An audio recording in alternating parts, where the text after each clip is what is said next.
Hey Lara, how you doing today? Nice to see you. Hi, I'm good. Thanks. How are you? I'm doing great. How's your day been so far? Yeah, quite chilled, so it's been good. Excellent, excellent. Yeah, so let the people know who you are, what you do, and why you do it, Lara. Okay, so I'm a dating and relationship expert slash coach, and I mainly support high level women um, in their dating, love, and relationships. So they quite often have really successful in business in all other areas of their life. But the one area they seem to struggle with is love, and they've achieved more than most. And think sometimes it's like we all have different areas that we have emotional blocks around.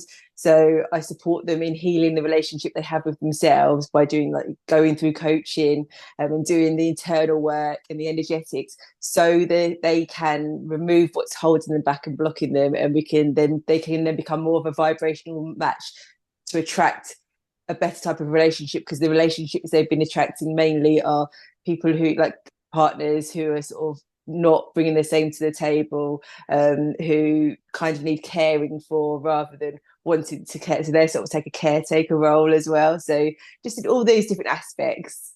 Right, right, right. And how did you get into that? Like, what led you to want to pick that as what you want to do? Like, what inspired you to go down that path? Yeah, so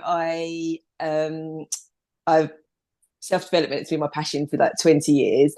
I worked with women. I was a hairdresser, so I'm a hairdresser turned relationship coach. Right. I worked with women one-on-one for 20 years, so I feel like I understand women on a very deep level, Mm. sharing so many intimate conversations over the years. And I also, all my own big transformation in my life has been through relationships, especially the love, like romantic relationships. And I went on my own journey from attracting all the wrong types of relationships that really weren't any good for me, to doing, then I went for coaching, did the inner work, and very quickly things shifted. This is sort of 10, 11 years ago now.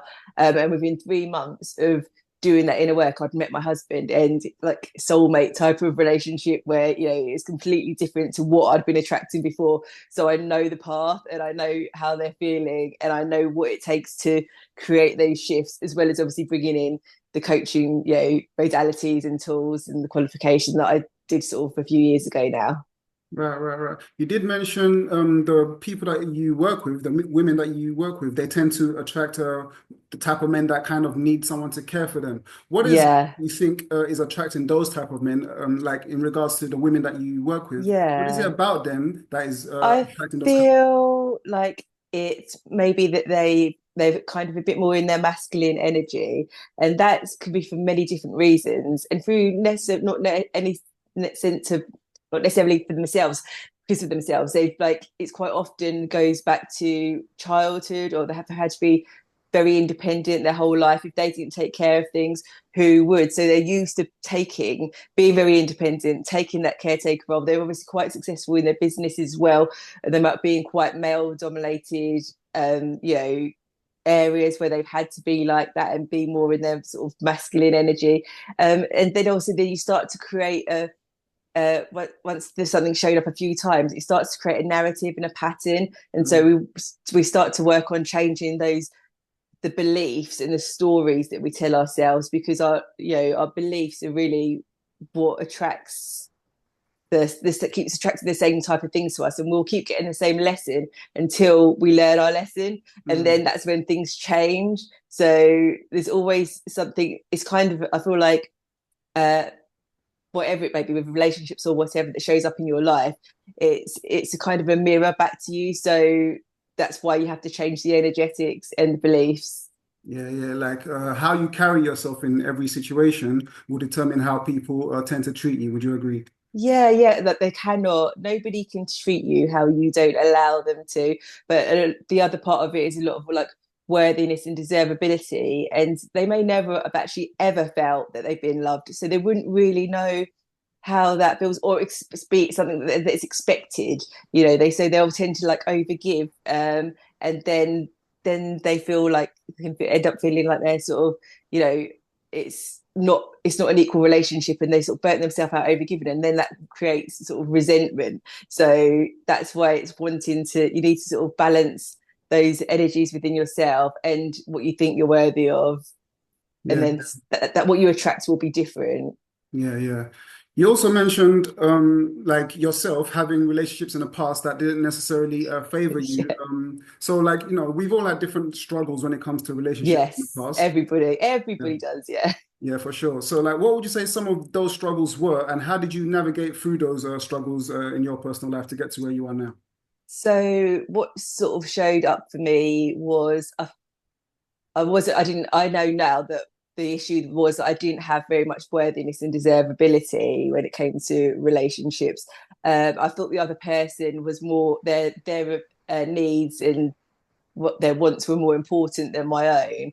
And I would attract, I don't know, people who like were quite controlling. I would say there was a couple of really like scary, like one especially scary relationship, and they had issues. And also because I'm quite empathic, I would attract people who needed sort of, I don't know if they'd had a difficult childhood or they needed rescuing. I was kind of attracting those, but it's kind that you're almost like a magnet if you're empathic and you haven't got a lot of self-esteem, which I didn't have, had hardly any confidence and self-esteem, then you're just going to be a magnet for somebody who might be quite narcissistic or have personality disorders or quite controlling. It's just a fit. So until you heal those issues within yourself, those emotional wounds and those beliefs, then once I did that, things changed, and those type of people can't show up anymore. So I went for coaching. I mainly, I think what happens is you have to decide you want something different. And I looked around when I was first, like 10, 11 years ago, and all my friends had really good relationships, really great guys, and I was attracting people who I wouldn't have wanted to settle down with or marry or have children with. And I was like, why am I attracting this? And they're attracting that. And so I went for coaching. And then I very quickly realized, oh, it's because I don't love myself. And loving yourself gets a bit thrown around now, but it's quite a deep subject and topic. And oh, sorry, No problem. sorry. And yeah, so it's most people don't know because they haven't been taught. And if your parents or caregivers didn't know, then they can't show you what they don't know. They can't teach you what they don't know themselves.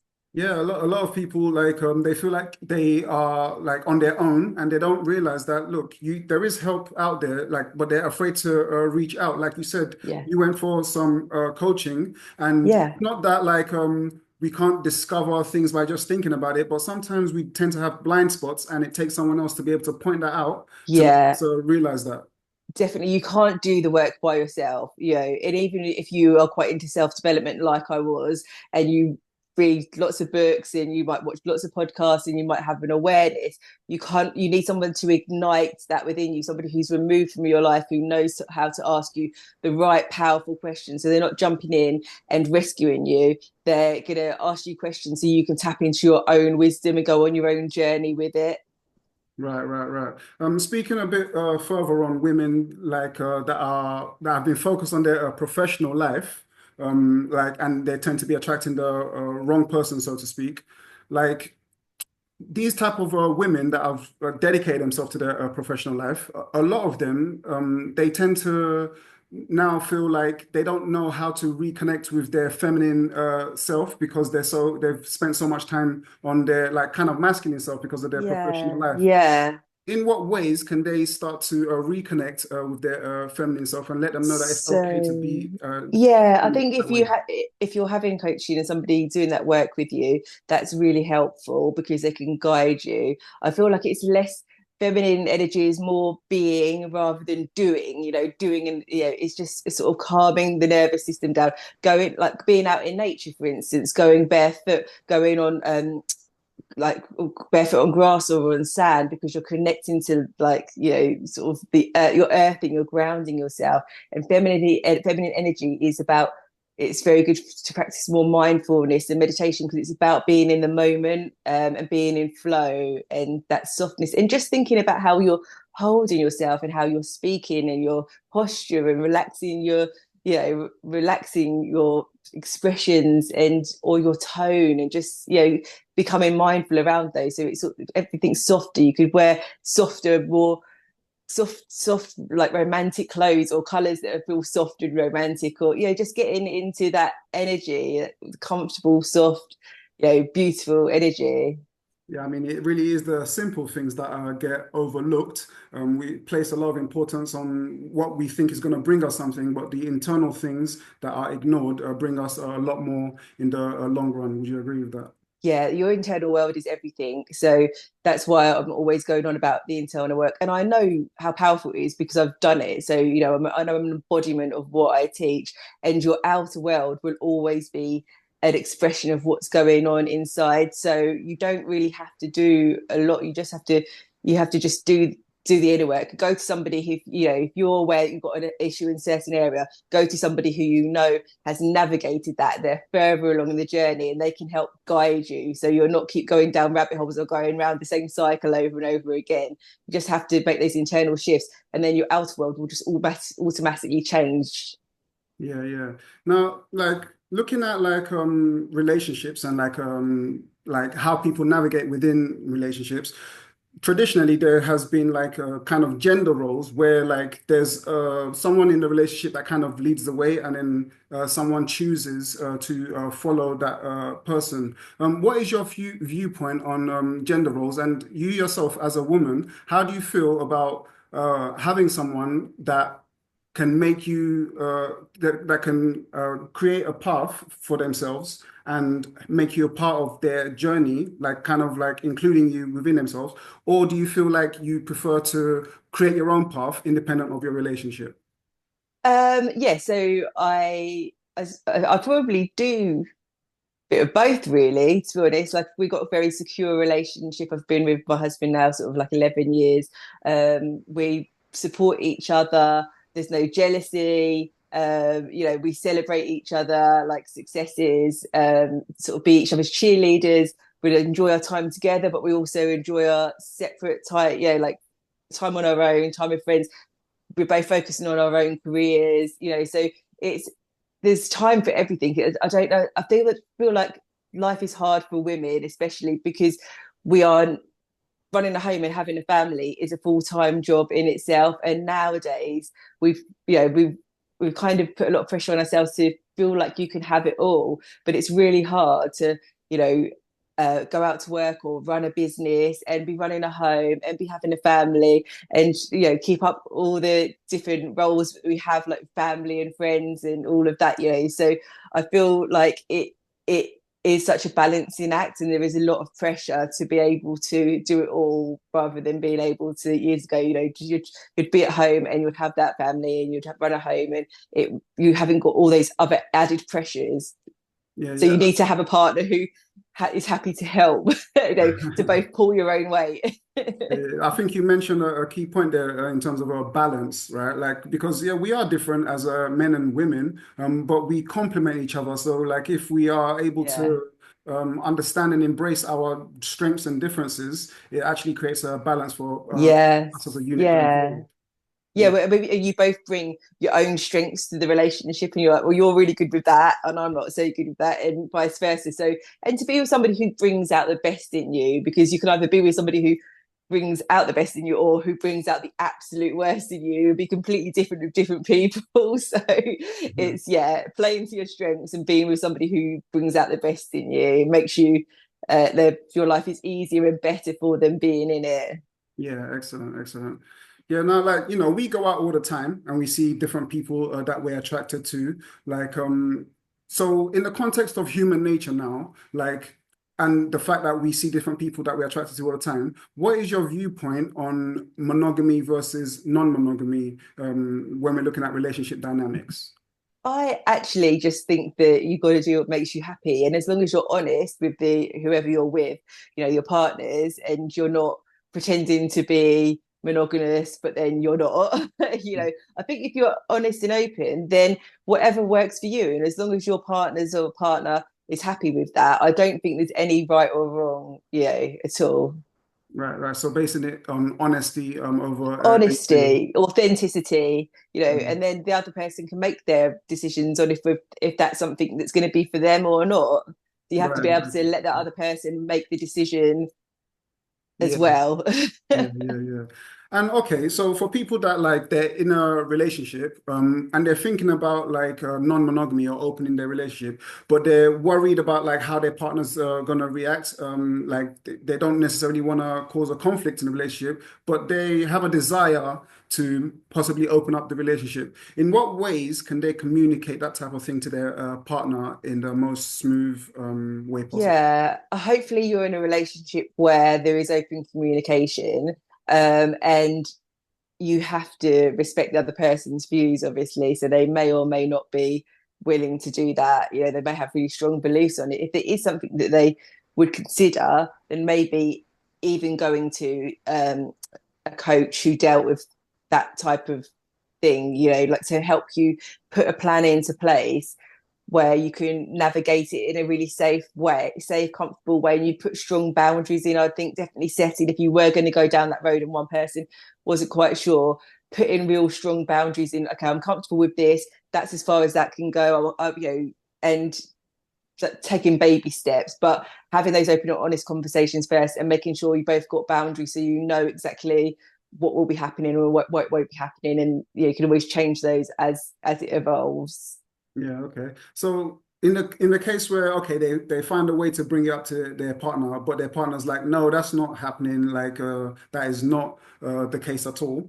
Like, should they now, because they do like want to be with their partner, they like their partner, right? So should they now neglect their desire to open up a relationship for the sake of their Mm. partner, or should they be looking to make their own way? Or like, what is the best way forward for them in that I don't situation? know, because obviously if you're really conflicted on it, that's quite a big life choice, isn't it? Or a big life decision if one of you really wants something and the other person doesn't. And that may not have come up when you first meet. It's good to find out, you know, if you want the same things out of your relationship and out of your future. If you was really having a conflict, so you didn't want to lose your partner, I would maybe even say going for relationship counselling to help navigate what could be the right way forward for you both. And I feel like that would be, you'd need to sort of maybe have somebody separate come in to have healthy conversations, you know, which don't escalate. Yeah, yeah. Okay, so for people that like they are monogamous, that they've chosen monogamy, like that's the path that they both want to go down, right? But somewhere along the line, someone has stepped out of the relationship and there's been infidelity, right? So now their partner doesn't know what has happened. They haven't told their partner what has happened, but they're carrying around this sense of guilt about Oh what has yeah, happened, yeah. right? So they don't know how to, they would like to come clean to their partner, but they don't know how to do that without destroying the relationship. Is it possible to rectify that situation? And how would that be, in your opinion? Oh, I don't know. That's a big question. That is a big question. I do feel like it's not good to be carrying something around with you where you feel a lot of guilt. Um, I do feel that it's good to be honest, but it depends how long previous it had been.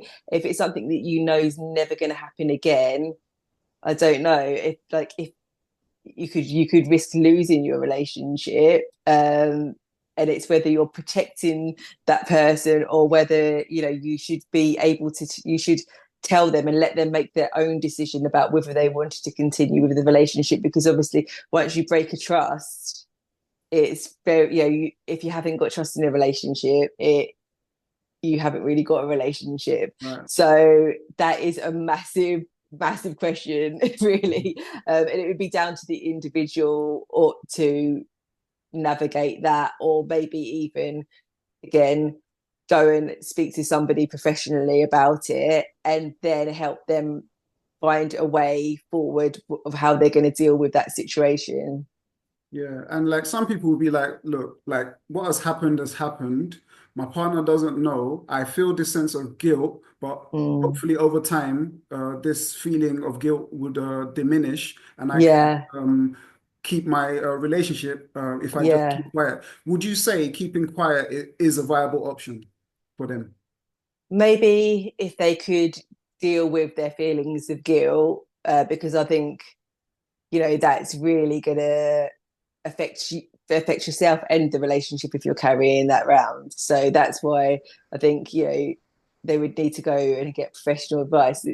It would have to be navigated like between them and a professional, I think, to Mm, find the way forward. And what would be for one person might not be for another. That your partner might be like, okay, you know what, it was a really long time ago. It's before we got that serious. Depends how serious. If you're married, it is difficult because you basically said you're not going to cheat on that person. You've got mm. married, you've chosen that person. So it is breaking a massive trust. But it is, I do feel like the other person should be allowed to make their own decision, and it may even make you stronger. It may bring up conversations that there could be reasons why that had happened, and it might bring up problems within the relationship that hadn't been dealt with. And if you can move forward together with being honest and saying, look, I'm being honest with you because you didn't necessarily need to be, but I feel like that happened because there were some things going on, and I'd really like to have some conversations about that. I want our relationship to improve and move forward. So there probably is lots of different ways of dealing with that, and it just depends on the people in the relationship. Yeah, I agree. Like over time, like keeping secrets and pretending things didn't happen in the long run, it means the relationship is not going to be built on something No, and stable, things can certain. come out So later yeah, on down the line. Sometimes people like, sometimes it's quite often say that the truth will come out anyway. So it's, do you want to be living in fear of something coming out, or do you want to take charge of the situation and say, look, you know what, it's because I love you so much. I want to be honest with you. There's no reason. I haven't got any gun to my head why I'm doing this. I just really, really love you, and I feel bad about it, and I want to improve our relationship, and be honest with you and work on the reasons why that may have happened. yeah, excellent, excellent. Right, so like you talk to different people, and looking at the people that you talk to all the time, the women that you speak with, what would you say were the main causes of anxiety in their relationships, or like their attitude towards relationships in general? Like from your experience and interaction with them, what would you say were Main the main causes of anxieties. anxiety? Um, I feel, yeah, the main thing is that they're sort of not finding or not attracting people who are sort of a match for them. Or I think anxiety as well. Like it's like deep down, I feel like the at the core of most people is a feeling of not enough. I'm not enough of this or not enough of that, which, as I said, goes to worthiness and deservability. So trying to, they end up then overgiving to try and earn the love, rather than knowing that they are worthy of love just because they exist. They don't need to earn love. So I think the anxieties of maybe not feeling enough deep down, even though, and that's why they have maybe overachieved, because they might have only, for instance, they may have only got praise if they're for their achievements, and so they're trying to like get approval, Mm. rather than just knowing that they are worthy and they're deserving and they are enough and they do deserve to be loved just as they are. And that is one thing that all my women say to me. They want to be loved for them. They just want to, to be in a relationship where you can just be completely yourself and be loved for it, and it's easy. Yeah, right. And for women that struggle with that feeling of not feeling worthy enough and wanting to get that validation, so to speak, like what ways can they start to feel worthy within themselves? Like what can they actually do to actually feel that worthiness? Yeah, one of the things that we work on sort of quite early on is finding out what their biggest fears are around relationships and love, and what their beliefs are around that. And then once we've worked out what their specific beliefs are, then we can flip it and create new affirmations around that. So then we get them to write out the opposite to what they, something that feels really, really good, so they can start attracting something different, and creating those pathways those neuro pathways in their brain. So then I will get them to maybe write out what feels really good. They can read that daily, or they can record themselves and listen to those affirmations daily. So then they're gradually, though, if you're keep putting it in and it's a repetitive thing, they will naturally start to become your new beliefs. And that's a really loving thing to do for yourself. And even just like, I am worthy of love, I do not need to earn love, like just telling yourself and reminding yourself and creating that new belief around it, rather than the belief of needing to earn love, or the not enoughness in some way, looking for that approval. Yeah, affirmations can definitely be It's a powerful, good, especially great place to start. Yeah. yeah, especially when you walk the walk of those affirmations as well, not just talking the talk, but like the action behind what you're saying, living that Yes. along with it, that's what can really Because be when they're powerful. backed with good energy and you feel really connected to that, then it automatically starts to create new actions, which then creates new outcomes. So that, like, the thoughts create the feelings, and then it creates an action. And Right. so that it's like a kind of a domino effect. Right, right, for sure. Yeah, so like looking at like new relationships, people that just met someone new, like they tend to feel a lot of butterflies and in that initial stage, like a lot of a strong Yeah. attraction to the point that they want to immerse themselves Oh, into that sorry. relationship. But like upon wanting to immerse themselves in this new relationship, some people start to lose their sense of self in that process. So how can people immerse themselves into a new relationship that they want to immerse themselves into without necessarily losing their sense of self in the process?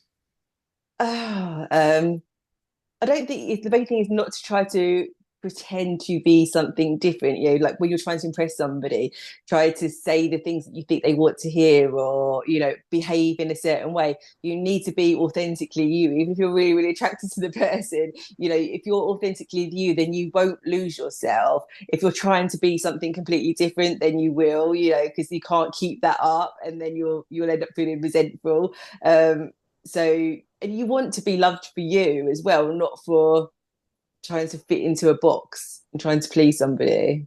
Yeah, yeah, excellent. And like as you speak to the different people that you speak to as well, like we all learn things from people that we speak to, right? So what would Yeah. you say some of the biggest things that you've learned as a coach to different people that you have spoken with in regards to dating and relationships? What have I learned as a Yeah. coach about specifically? Like the people, like what have you learned from the interactions that you've had with your different clients and people that you've spoken to in regards to their issues of dating and relationships? What has been the constant thing that has come up that you've learned about them in general in regards to dating and relationships? I don't know, because everybody's different, but obviously, like I say, like the same sort of issues do tend to come up, Mhm. so it's and I would make the coaching bespoke for that person. So there's nothing that the internal work is all the same, but it just depends on what that person needs. So I can't say, like, you know, I suppose I've learned more about what my specific woman struggles with, because and those struggles are the same. They seem to be very similar, like the things we've just sort of spoken about. Oh gosh, sorry, sorry, one Oh, you're second. all right, you're all right. Sorry. You good? Sorry, I was just worried that this is going to It was actually fine. Yeah. battery might go. Sorry. Oh. All right, great. So yeah. Thank you so much. She's been cut off. I will put the details for Lara in the description below. So for the viewers who would like to get more information on Lara and get in touch with Lara and find out more about what she does, feel free to check the description and connect with Lara. Thank you so much for watching, and I'll see you on the next one.